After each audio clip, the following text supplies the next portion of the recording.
We are looking at how to pronounce the name of this French dessert, as well as how to say more interesting but often confusing food names, including from France, that many mispronounce, so make sure to stay tuned to the channel. For reference, in French, this is said as mille feuilles.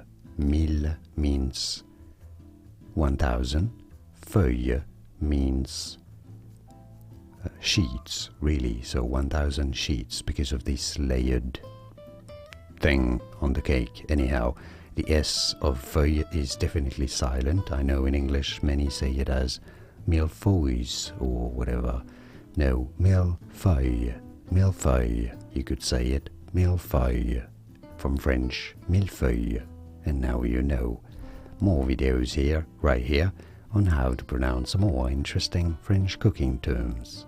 I'll see you there to learn more. Thanks for watching.